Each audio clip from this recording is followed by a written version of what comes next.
சுவாமியே சரணமையப்பா. இன்னைக்கு 48வது நாள் பூஜை சாமி. 6351 பேர்ல இருந்து 6473 பேர் வரைக்கும் இப்ப நம்ம பூஜை பண்ண போறோம். இத்தனை நாள் பூஜை பண்ணதுக்கு உறுதுணையா இருந்த தெய்வங்கள் அனைவருக்கும் ரொம்ப ரொம்ப நன்றி. நம்ம மலைக்கு போறதுக்குள்ளே ஏகப்பட்ட பேர் நல்ல விஷயம் சொல்றீங்க. அதெல்லாம் கேட்கல ரொம்ப ரொம்ப சந்தோஷமா இருக்கு. மீது எல்லாருக்கும் நல்லது நடக்கணும்னு ஐயன் போய் வேண்டிட்டு வரேன். சுவாமியே சரணமையப்பா. வெற்றிவேல் முருகனுக்கு கரோகரம். சாமிகளா இன்னைக்கு 48வது நாள் பூஜை எல்லாத்தையும் நல்லா கிளீன் பண்ணி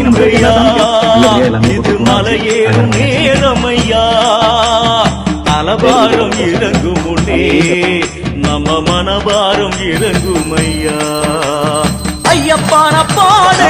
பூஜை பண்ண அத்தனை பேரும் கீழே உள்ள வாட்ஸ்அப் நம்பருக்கு உங்களோட அட்ரஸ் அனுப்பி கொடுங்க. நம்ம வீடுகளை எடுத்துட்டு போற ஐயப்ப நெய்தேங்காவை கொண்டு போய் அவருக்கு அபிஷேகம் பண்ணிட்டு அவர் மேலப்பட்ட நெய்தேங்காவை நம்ம எல்லாருக்கும் வீடு தேடி வரும். உங்களுக்காக வேண்டிய வேண்டுதல உங்கள்கிட்ட கொண்டு வந்து நான் சேர்க்க நினைக்கிறேன். அவ்வளவுதான், வேற ஒண்ணும் இல்ல. கண்டிப்பா அந்த ஐயனோட அருள் அதை நீங்க நான் சொல்ற முறையில சாப்பிடல கண்டிப்பா குழந்தை வர கிடைக்கிறது எந்த வித மாற்றமும் கிடையாது. சுவாமியே